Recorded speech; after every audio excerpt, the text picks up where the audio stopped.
Bye. So welcome, everybody, to the second hour of Mindshifters Radio. Today is Thursday, February the 11th, 2021, and our call-in number is 563-999-3581, and press 1, and that puts you into queue. Welcome, Michael. Thank you, dear heart, and welcome, everybody. Honored and delighted that you're here as we move forward with this most amazing conversation about first century Aramaic forgiveness. And we're delighted to have the opportunity to share this information and invite you to pass it along. Our ultimate objective is to make it as freely available as conceivable to every mind, heart, and being on the planet. And Jeanie, I am not in a place where I can stop. I'm on the road traveling. So I'm wondering if we've got anybody with a hand up in the phone queue until I can get to a convenient pull-off spot that will allow me to share a few pages of the book. No, nobody has a hand up, and there's no questions in the chat room. Previous conversations was with Dr. Tim. Well, maybe there's somebody out there that has a question planned. Which one? And let's have a conversation so I can get a place to pull off the side of the road. The conversation prior to in the chat room was about the Ho'oponopono. I'm not saying that right. But anyway, yeah. And Lisa said that's kind of New Age version, that's not really the Hawaiian teachings. And let's see. Yeah, I think using it's been the filtered idea, somewhat. Yeah, using the idea of thank you, forgive me, I love you, I'm sorry, in no particular order. Mixing the order changes the flavor of the prayer. Okay, Michelle says, I have a question to discuss, but I'm not sure my phone will dial up. So she's going to try. She's down in Mexico. So give her just a moment. She's in the chat room. Loud and clear the other day, so. Yeah. Give her just a minute to dial in, see if she can get through. Okay. Let's see if we can hear her good. Hi, Michelle. Hey, hi, Jeanie. Oh, you're clear. You're loud and clear. Yes, you know, it's so, it's hit or miss with the cell phone. I wanted to call CPS yesterday to report a child abuse thing, and my phone wouldn't work at all for the whole day. So I don't know the rhyme or reason about that. But, yeah, and you can hear me, and I can hear you, and that's good. So here's a question that I've been that came up in therapy with some clients, and it came up twice, one with one couple and one in an individual, and it's kind of the same flavor. And it's more sort of like just chatting through it, because the dynamic is a husband and wife, and generally speaking, right, men use sex to get emotionally closer, and women need to feel emotionally close to have sex. And this couple that I'm working with, the husband has some PTSD, some anger issues, and he's doing individual therapy to work on that and kind of soften some of his outbursts or some of his reactions and learning how to respond. He's very willing, and she has her own individual, and she's kind of doing the same. So there was a disagreement that escalated to a point where he was having some, reactions that were less than love. And what they shared with me was the part where they were going to be intimate, and she didn't feel like she wanted to be intimate because of the, what she's describing as the hurt feelings that she was feeling from his reaction towards her. And so, of course, my approach would be helping her to be responsible for those thoughts and feelings so that she could get back in alignment with love, so that she could, have sex with her husband.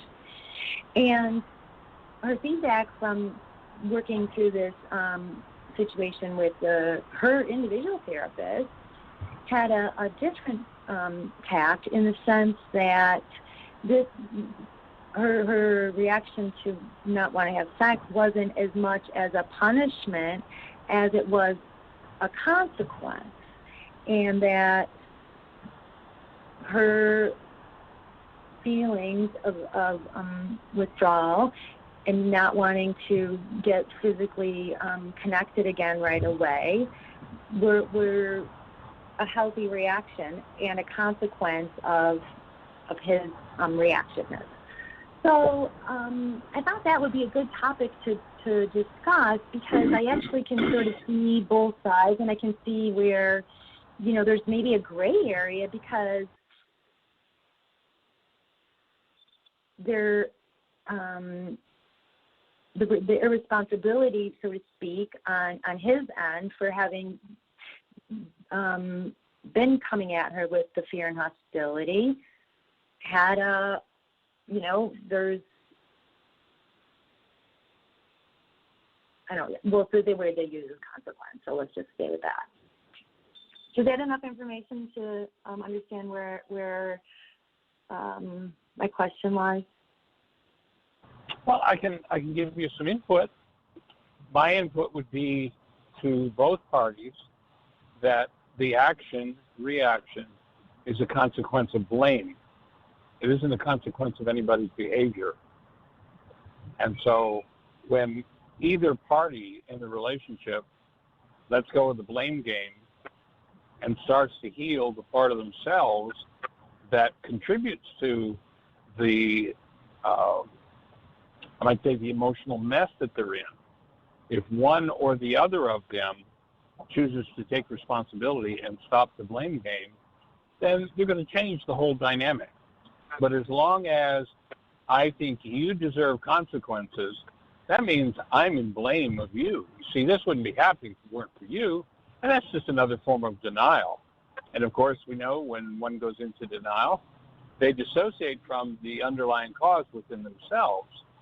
Moving out of the blame game, one goes, wow, I've been through this particular painful reality 87 different times with 42 different people. I can remember feeling this when I was 4 years old. Gee, can I really blame my husband? Can I really blame my wife? Since this has been going on for me since I was 4, as far as I can remember. And of course, the blame game is ridiculous. So I'd be encouraging both parties to move out of blame into responsibility, into doing some internal work on forgiveness, and perhaps using in particular the responsibility communication tool. What tends to happen when people use the responsibility communication tool is they step out of their separateness and tend to move more directly toward truth, move more directly toward the awareness that in fact they are one, and their desires, their goals are really joined when they're aware from that level. But as long as one is down in the ego game of it's your fault and you deserve this consequence, and I'd question whether consequence or punishment makes much difference there. If I say you deserve this consequence, I obviously believe that it's your problem and not mine. And I'm the one who's, of course you've heard me say this 1,000 times. If I'm in pain, my thoughts are in error. I've got work to do. So that would be my encouragement for whichever person in that situation I was working with. Right.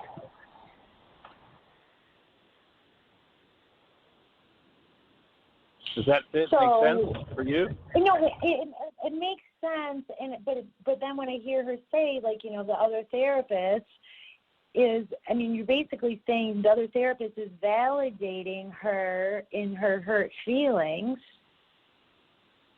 because he wasn't adhering to their agreement, right? I've done love exchanges with them, taught them how to do it, commitment. They know are doing work towards that area, but then, we get these little situations to have to heal. And because the therapist is saying it's a consequence, like, what he did was outside of the agreement. And so, is it just, oh, you should do a worksheet and then you'll feel better and then you can, hop into bed. And I know, is it reasonable to, expect that of my clients? Because, like, well, my take, instead of, like...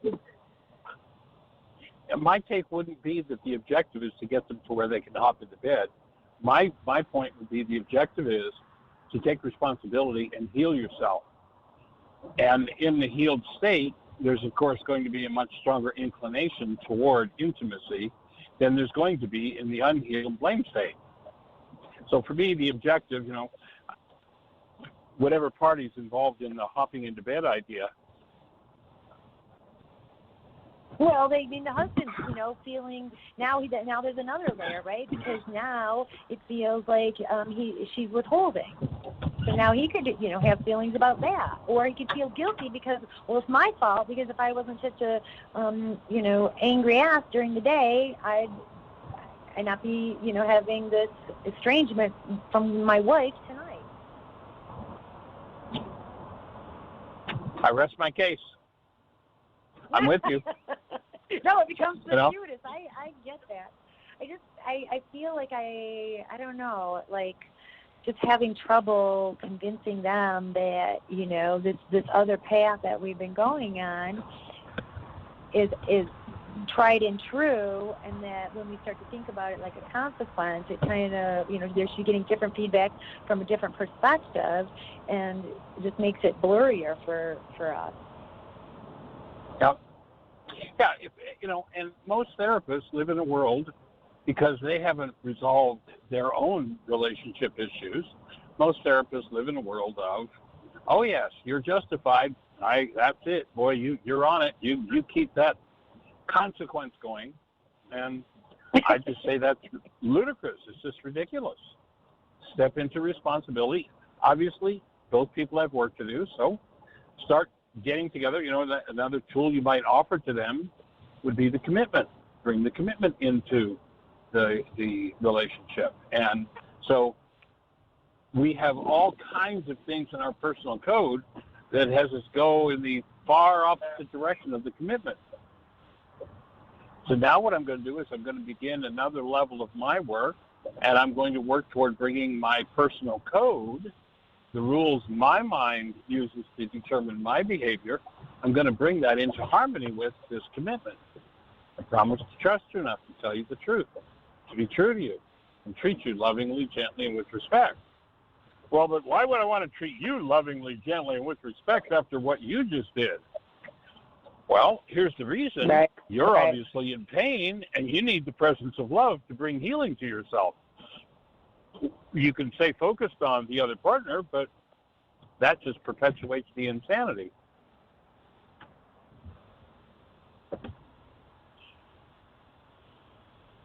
So that'd be and you might have to remind either or both people 100 times a minute to do that until the mind starts to get a hold of, oh, yes, I cherish truth enough. I honor truth enough to recognize that if I'm in pain, I have a thought disorder going on, rather than if I'm in pain, I have the right to puke on you, and that's the consequence. Because if I puke on you, I just puked on me. I get the original, they get the carbon copy. But because of our denial, we can keep pretending that puking energy has got nothing to do with me. I'm just doing it to them because they deserve it. And the truth is, people puke on others, which means they cause all kinds of pain to themselves, and with the pain that they bring upon themselves, they live in such deep denial that they can keep that pain hidden and pretend that it's not even there. So there's work to be done. That's the whole bottom line of it. if I'm in pain, I have thought disorders going on, and I have healing to do, and I just keep reminding, and again, it might be 100 times a minute to get somebody to the point where they were able to clean that one up, because the world is so committed to the insanity and so deeply believes in it. Nobody deserves to be punished for anything. But of course, that's not exactly the teaching of the world. Right, and I think sometimes it's harder for her to hear because she has this other trusted person that she respects and who supported her, kind of justifying her feelings. And I mean, yep. Validating to a broader question. Everyone talks about, validate my feelings are my feelings. I have a right to my feelings. And that is ludicrous. And it isn't about the feelings. It's about the jacked up thoughts that are creating those feelings. Exactly. So it's, I wanted to, for my own professional development, because I wasn't really sure how to navigate that in a way other than reiterating my position, but not really knowing how to dismantle the other therapist's position. Well, I think that's the place where teaching comes in. And you can present, well, I understand, and, lots of people have lots of beliefs, and their belief is if I'm in pain, you did it to me, and it's your fault, and therefore consequences or punishment are reasonable things to do. And present, and there's an alternative to that. And the alternative is, if I'm in pain, there's something going on inside of me, and when I start to learn the truth, then I have a leg up on being able to heal myself rather than running around having to find, somebody else to blame. And, so much of the world operates on blame. Right. So maybe helping her to build the brain cells for, there's certainly a place where that could be validated, a certain belief system, a certain way of understanding the world. But what if that way of understanding the world is incorrect? Would you be willing, would you be interested in learning how to live totally and completely connected to love, whatever your partner does? What about under the umbrella of accountability? Well, accountability is a different issue. If there are behaviors going on that one needs to be held accountable for, that takes another kind of communication. But if I'm holding somebody accountable out of my pain, I'm going to do some kind of projection, and my accountability is not going to work. It's not going to function. I need to do my work first and foremost, or at least in parallel with what it is that's going on, and keep cleaning up my own mind.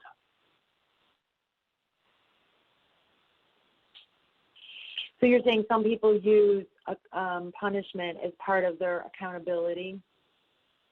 Because that's pretty much the world. It's not appropriate because it's a different conversation, you said. Yes. That would be my take. Yeah, no, that's good stuff. Just, sharpening the saw for me. All right. Well, an accountability conversation in that situation might look like, I noticed earlier today you were doing a lot of yelling and raging, and what I see when you do that is that you're in a lot of pain, and I'd like to support you healing your pain. I'd like to be the space that assists in moving you through that so you're free of it. And I'd like to be free of it too, but I'm doing my work around it, and if you decide to yell and scream and rage, I'm going to breathe. I'm going to take responsibility for myself, keep cleaning up. I mean, that's going to allow me to go deep into my own process. They say that Mary Todd, who was Lincoln's wife, apparently was quite a piece of work, and his friends would say to him, why are you in relationship with such an outrageous abuser, or an outrageous person? And Lincoln was said to have responded, "Where else could I get so many lessons in one lifetime?" Well, somebody needs to tell that to Mark, hey? Wow. It's a process. Good Michelle, stuff. there Yeah. was a question in the chat. Hey, there's a question in the chat room, and perhaps you're already doing this. They said, would they benefit by having one counselor for both couple and individual counseling? That's not considered appropriate in terms of like clinical world. That a couple therapist is separate than an individual therapist, and usually that comes. Part of that reason can come from the fact that sometimes people reveal things within an individual session that maybe they're not ready or comfortable revealing in a couple session, and the therapist should never be put in a position where they're holding any secrets. That would be my answer. Right? I can't be loyal to you as an individual and then, fluff it over when we're doing couples. Right. Well, my mantra is keep it real. Yeah, I would have a different take than that. And that is within the functioning as a couple is I have an agreement with each person in this couple that if there's private information that they're not ready to reveal, they make it known to me if they reveal it. I'm not hiding anything. I'm keeping my commitment to both of you. When this person is ready, we need to know about this piece of information. And when you're ready to reveal it, I'll be there to support you revealing it, but I'm not going to reveal it to your partner. I think that's another reasonable way to approach that. And it's going to take another level of integrity and skill on the part of the therapist too. But I think it's perfectly appropriate to say, okay, here's our agreement. Bill, you've got certain things you may need to deal with that you're really not ready to expose to Mary. And so if you expose them to me, I'm a safe space, and I will keep my commitment to keep that private with you until or if you're ready to reveal it to Mary. And Mary, I offer you the same space. And then we've got a therapist that knows the deeper level of the dynamics that need to be faced within the rather than somebody who's working in the dark. I would rather be working in the light and know everything there is to know and be in an agreement to keep those things that are requested be kept private, but to know what I'm dealing with. Because keeping secrets from the therapist, there's an old saying in the AA world, you're only as sick as your secrets. Having a right, therapist but then you're a can co-conspirator because hold.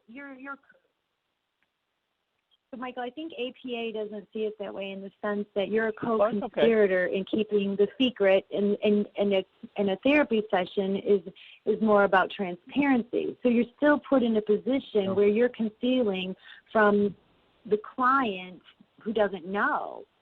And that's in alignment with the client who shared the secret that's not appropriate in couples. Well, my offering. So I understand what you're saying, that more information is better information, but what you're not accounting for is countertransference and how knowing that information is going to skew the therapist's judgments and such. And even with doing your work, you still have a filter of perception that information runs through, and so the only way to be safe about it is not knowing secrets. Well, I don't agree with that at all, but I understand the perspective. That's why I've asked clients before, because let's say in my agency there's 20 therapists, and so maybe the husband's with one of my colleagues, and if I wanted to, I could go into that client's file and read what they were talking about with their individual therapist and have more information. That would be unethical because let's say there's stuff in there, he's cheating or whatever. I mean, that's not information I should have. So where do you draw the line? Because more information is better isn't always appropriate. Here's where you draw the line. You're not supporting a person in keeping secrets, and you're not keeping secrets. you have an agreement to privacy. It's a privacy issue. It's not a secrets issue. There are things that this person is not ready to deal with in the context of their relationship. And I'm going to honor their choice and their privacy. It doesn't mean I'm keeping a secret from their partner. But if that piece of private information I'm privy to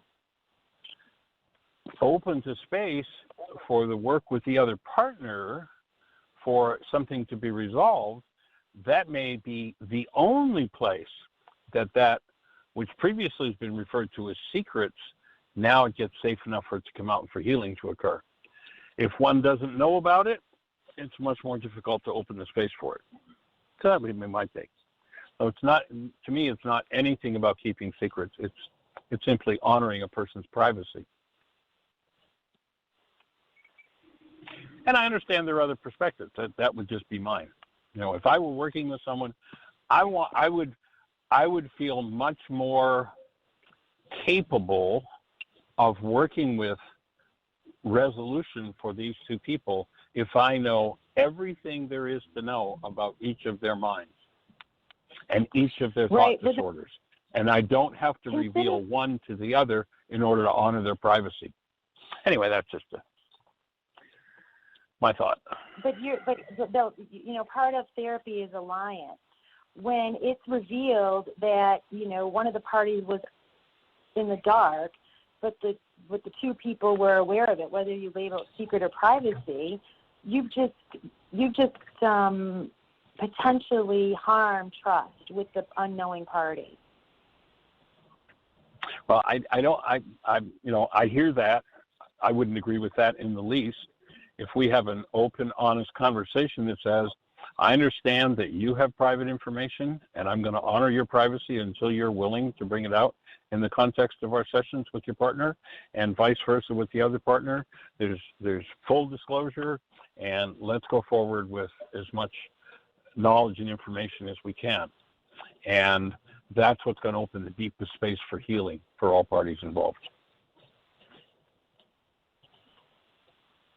So like I just thought of an example, like where, okay, let's say a couple comes in for couples work, and they're both making the pretense that we're here to work on the marriage. But then, I meet privately with the wife, and she says, no, my relationship goal is not to work on this marriage. As a matter of fact, I want out because I want to pursue a different relationship. Me going through the pretense that we're working on the couple's relationship would not be appropriate because I have this information, but I'm, how many sessions am I going to do leading on the husband, pretending like, yeah, we're working towards reconciliation, not. But that for me, if I were working with that couple, that wouldn't be my approach at all if I had that piece of information.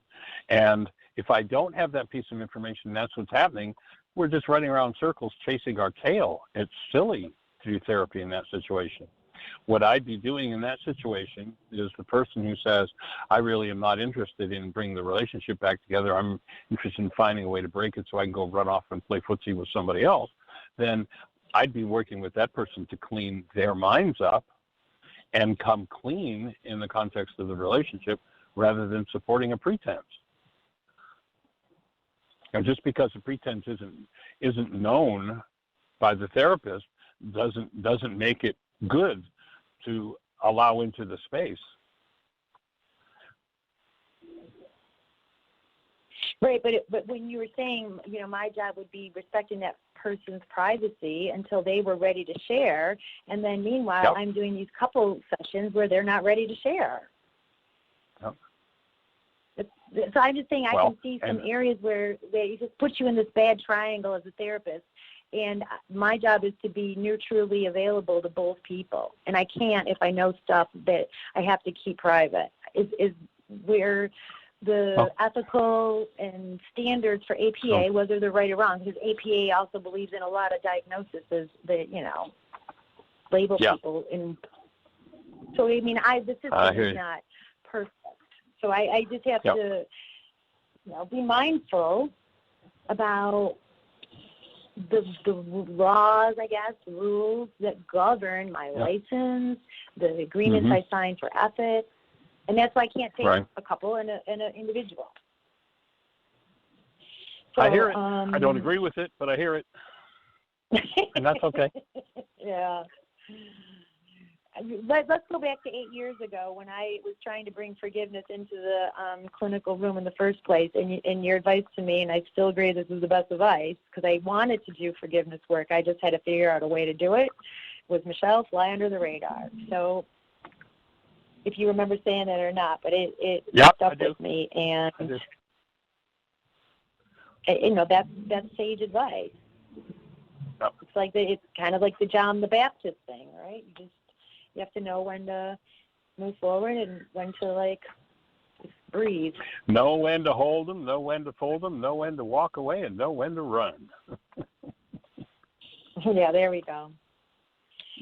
Well, thanks. That was a great half hour of processing for me and thinking things through out loud. So I appreciate that. Awesome. Well, enjoy your time in the sun down there. It's so funny here. It was like what you would consider storming in the amount of rain that was falling.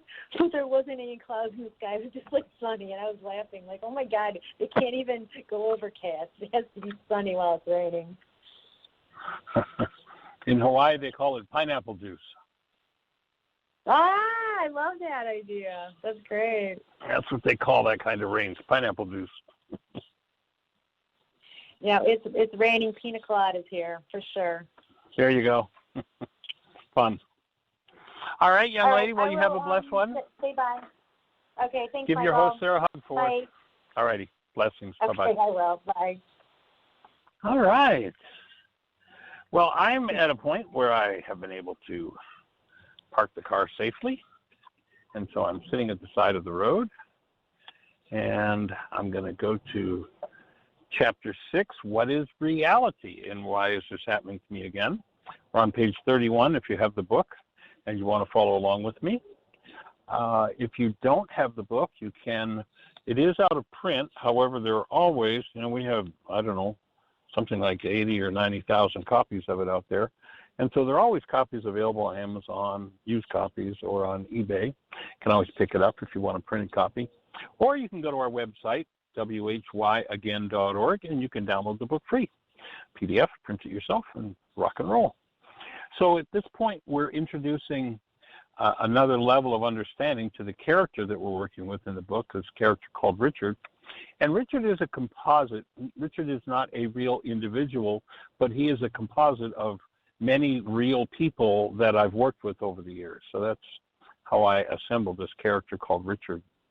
And so the title of Chapter 6 is What is Reality?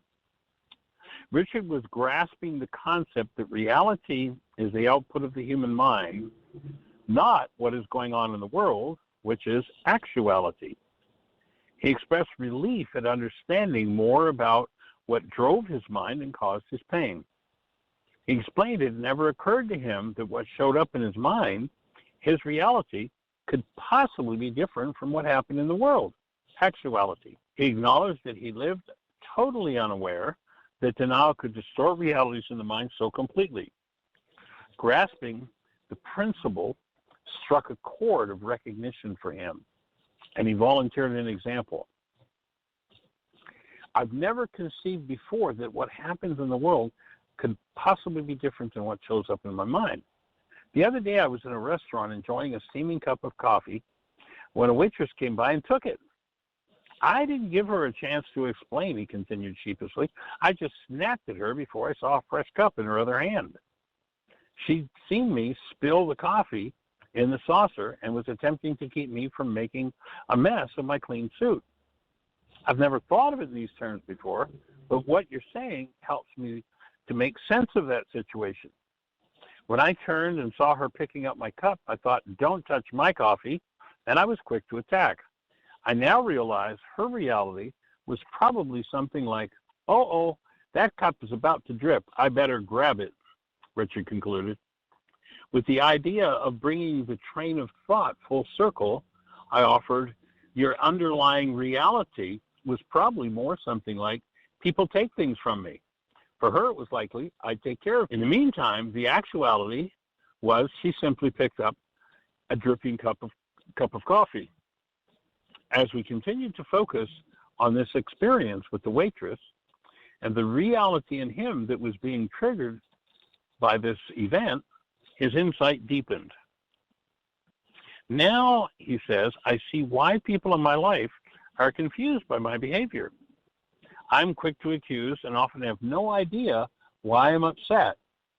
I understand now that my upset is a reality in my head, and I'm grasping the idea that my reaction to the waitress didn't have anything to do with what actually happened, except that it was a trigger. I'm sure my reality didn't even remotely resemble the one that was happening for her.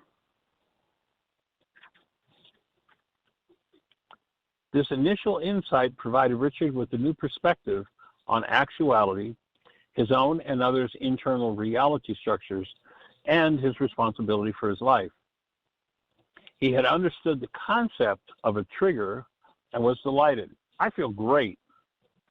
And the key thought at this point is, we've been trained to think that giving up responsibility for ourselves is easier than being responsible. It is not. And so that's our take on the book for today. And Miss Jeanie, do we have anybody out there with a hand up in the phone queue or anything happening in the chat room? We do have a hand up. It's area code cool. 843. 843. Oh, it's a little bit of back feed there, but 843, you're on the air. Yes. Hi, Michael and Jeanie. I'm Grace, and I want to thank you so much for all the wonderful work that you do for everyone and all the free resources you have. I mean, it's amazing. But I have a question. What if it's like I heard what you said before with, okay, I'm in pain, so it's hard for me to focus in pain right now. But if, let's say, an example, if someone's being threatened to kill you, if someone's threatening to kill you on a regular basis, and this is the resonance that person has. Let's say I have the resonance for someone threatening to kill me on a regular basis. My responsibility would be to work on myself and also either call the police or call someone like mental illness or something to get away from that person. But is that correct? Or if I do the work, will the person is just going to not threaten me anymore? Well, if you're in physical danger, I would say your first responsibility is to get out of the space of physical danger, whatever that takes. Right. I wouldn't sit around and say, well, I'm at the cause of this. This is going on in my life, so I'm just going to hang here and be responsible because, frankly, you might not live through it. And so my take at that point would be to be responsible for your own physical safety first and foremost. Whatever that looks like. It might mean calling the police. It might mean calling mental health services. It might mean, moving out of the space for a time period, or maybe moving out of the relationship forever. There are, many possibilities there, but I would offer, if there is a threat to your physical safety, that to me would be your first responsibility, would be to take care of yourself. Right, because now if someone is a narcissist, it seems like they're on autopilot and there's no reasoning with them. And I know I am I am responsible for the resonance that I'm creating within myself. So it's just very difficult. I mean, I guess it would have to be calling somebody because I can't walk right now.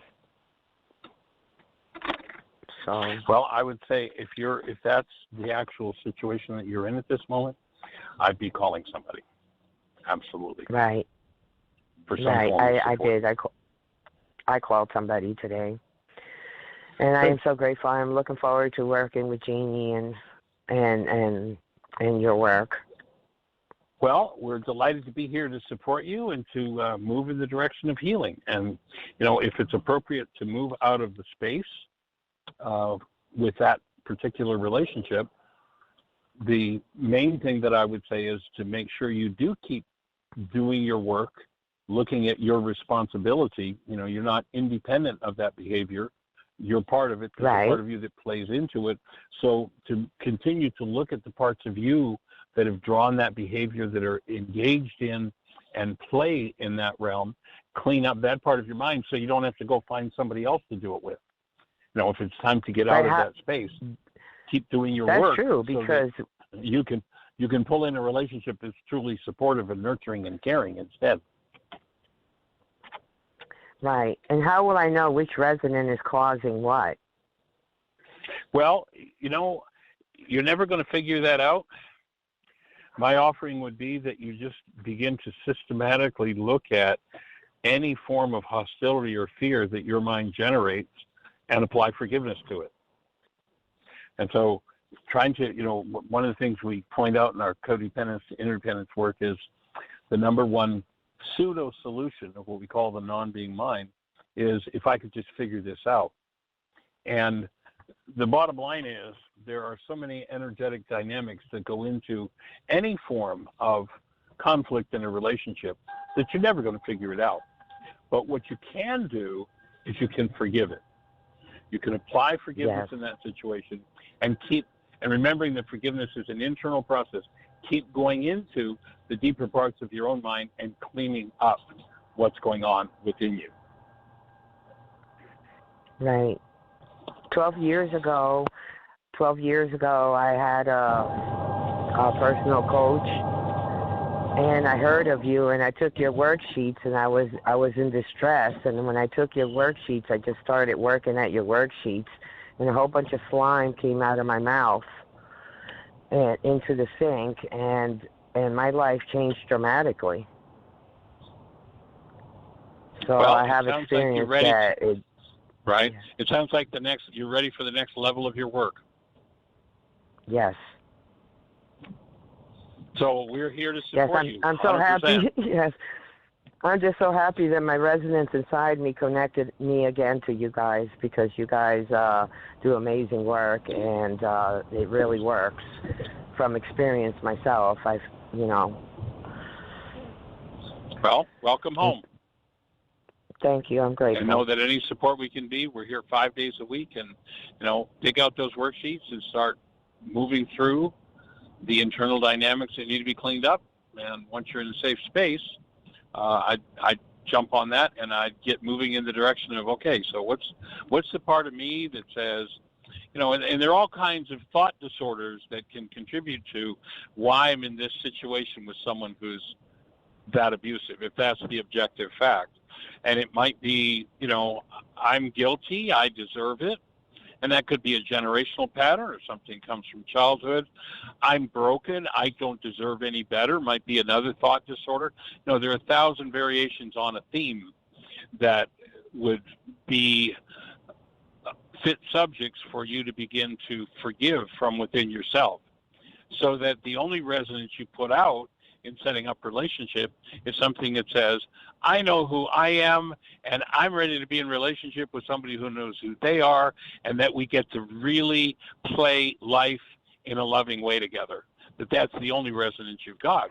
And that's going to tend to draw a different type of person and draw a different type of behavior out of a person you step into relationship with. Yes, I agree. I stayed with him so long, for 8 years, because he's a veteran, and they go in to protect our liberty and our country and come out with issues after those vaccines that they get.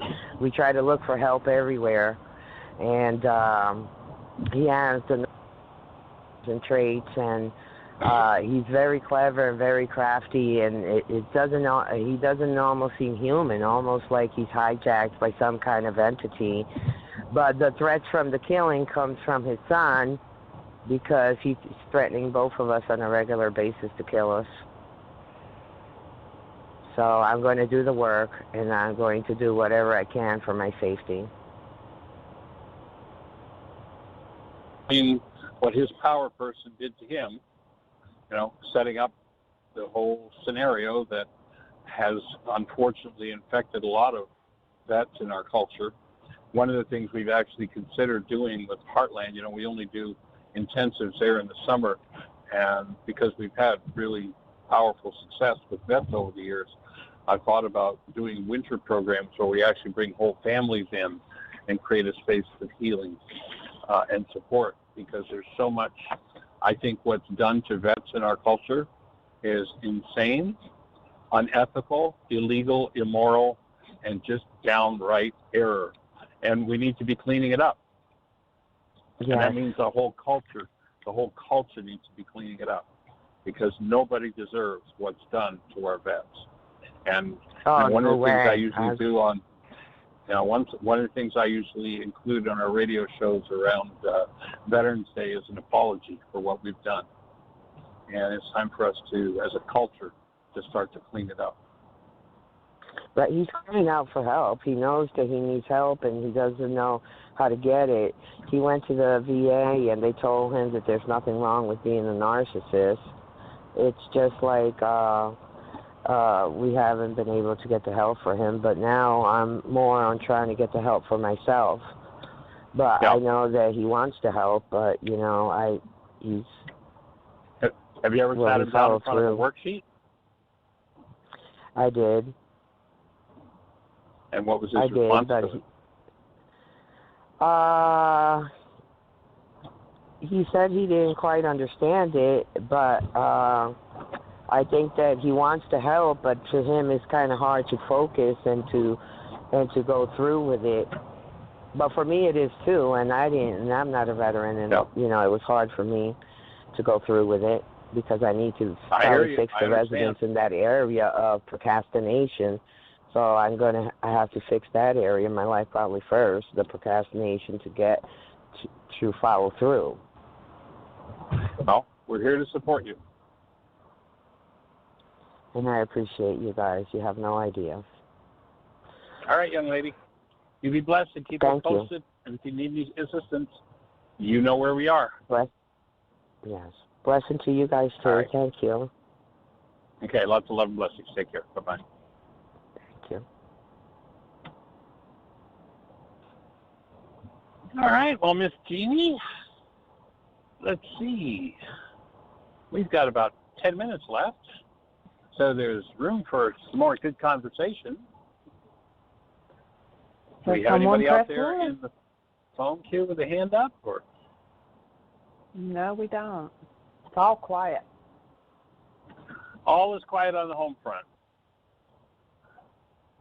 Well, with the things we've talked about, I can only imagine that should stir a lot of thoughts, a lot of questions for just about anybody listening.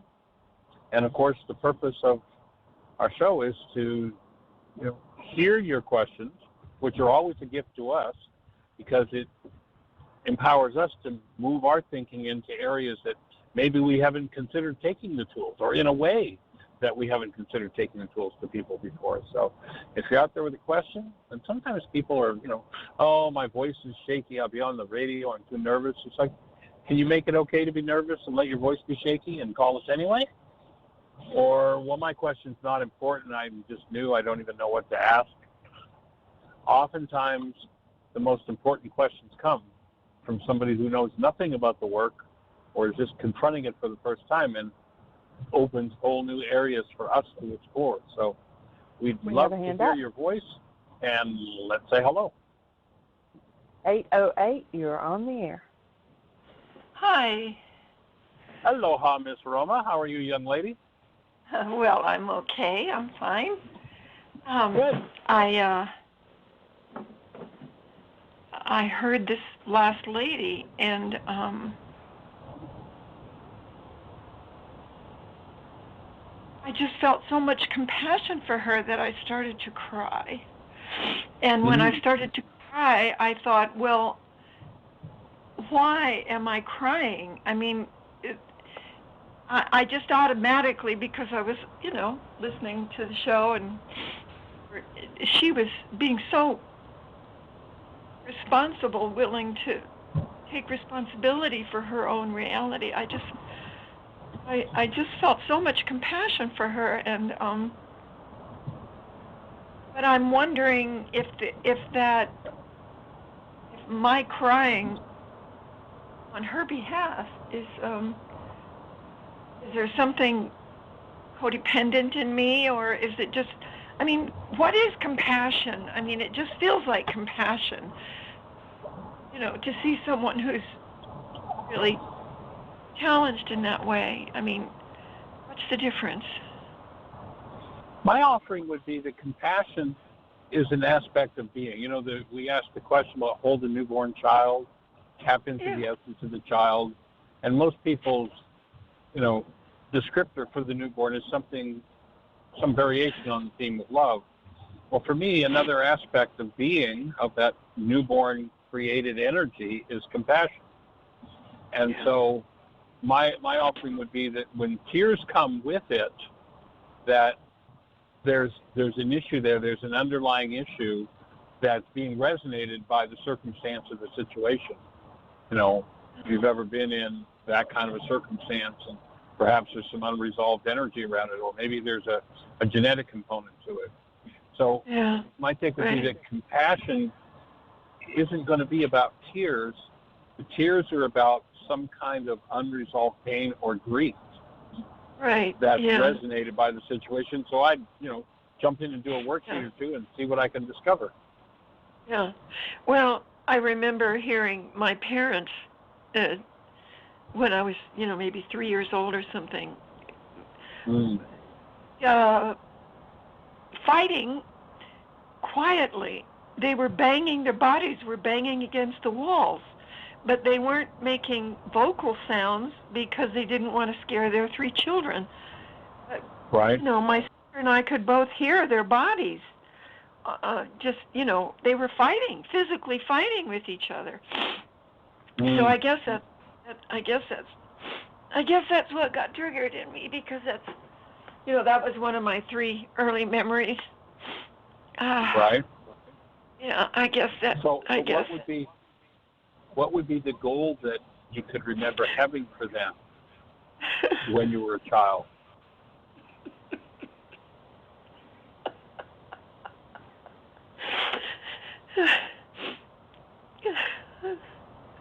I don't know. I know that they loved each other. I know that right. they...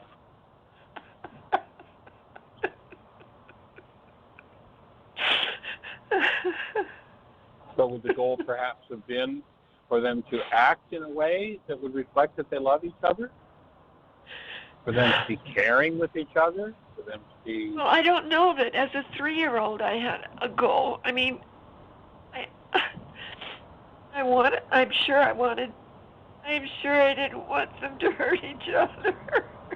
Okay. So then the constructive aspect of not wanting to hurt each other would be for them to be gentle and caring with each other. Yeah. I'd work on canceling that goal and just really paying attention to subtle energies in my mind and see what comes up, see what surfaces. And I think you'll probably just do another major piece of healing. I lost track of the thread in that last sentence. Okay. So I feel lost. As you look, that's okay. That's oftentimes what happens in the healing process. When I'm moving some old energy, it's like, I can't hold on to a thought. So what I was saying is that as you look at, and it sounds like the constructive goal that you would have had for them was for them to be loving and gentle in their behavior toward each other. Yeah. And so as you cancel the need for them to be loving and gentle and allow yourself to breathe, what surfaces in you? That's where the confusion comes. I don't know what those words mean. Okay. Yeah. Okay. It doesn't. So then, my mind doesn't make any sense of the words you just said. Right. So that's you remember in the worksheet we talked about oftentimes these things are pre-verbal, and that's where we have the drawing. So I get out some crayons and some paper and do some drawing. Let yourself express those feelings, and you may find yourself able to touch into that at a much deeper level. With draw what I want or what I don't want. What you're feeling. Draw them loving each other or trying to kill each other. Which one? Well, whatever fits. But the main thing that I'd be looking for would be, if I were in your shoes, would be what right now, as I allow myself to touch into that memory, what am I feeling? Let me get that out on paper. And in fact, if I don't have a verbal expression for it, I might be able to put it into a drawing. I might be able to graphically represent it, and that will be that can oftentimes be a way to get things out that otherwise I can't do verbally. I just don't have the verbal symbols for it. And the other thing is to breathe. Let yourself process that energy. Sounds like some of that old deep grief.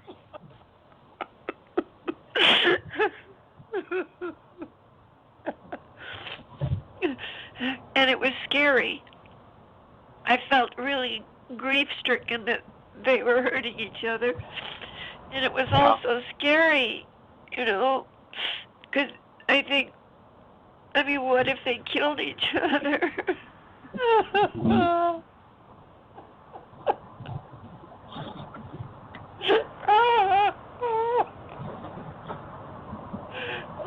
Remember to take a breath in there. Let your breath stay moving. Yeah.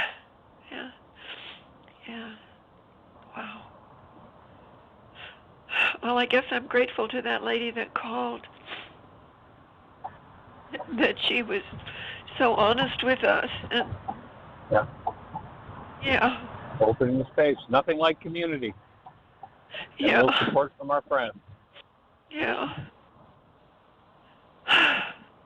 I just want her to know that she is loved, and we want her to be happy and protected and healthy and happy. And I'm just going to talk to her. I want you to be happy. I want you and I to commit to being happy, because we both deserve it. Yay. Is that the same conversation you might have had with either or both of your parents? What was the question? Would you say it again? Is that the same comment that you might make to either or both of your parents in that situation you were describing earlier? I think I would have said it to my sister, who was in the room to me. She and I were in the same room hearing the same sound. Mm. Yeah. So it sounds like maybe there might be another goal involved there to be able to take care of your sister. That might be another goal to cancel and see what underlies it, see what needs to move. She was older than me. She was 6 years older than me. Yeah. Needs to move. She was older than me. She was 6 years older than me. Yeah. I don't think I felt like I could take care of her. But I knew she was hurt by it too. No. We were both hurt by it. And maybe not even so much that you would take care of her, but that she be taken care of. Yeah. Well, the weird thing, the bizarre thing is that my parents were trying to take care of their children by not screaming at each other. That was such a weird thing to realize.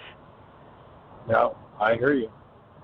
And the show is going to cut us off in a minute. I'm going to continue through till it cuts us off, but as long as the conversation can go. But just make sure you keep breathing with that and let that underlying energy loose. Yeah. And I join you in holding the space for grace as well. For grace in all of us to live in grace. Grace. Yeah, that is the greatest blessing on planet Earth, isn't it? Is God's grace. Yeah. Okay, well, thank you so much. And thank everyone who's listening. All righty. God bless.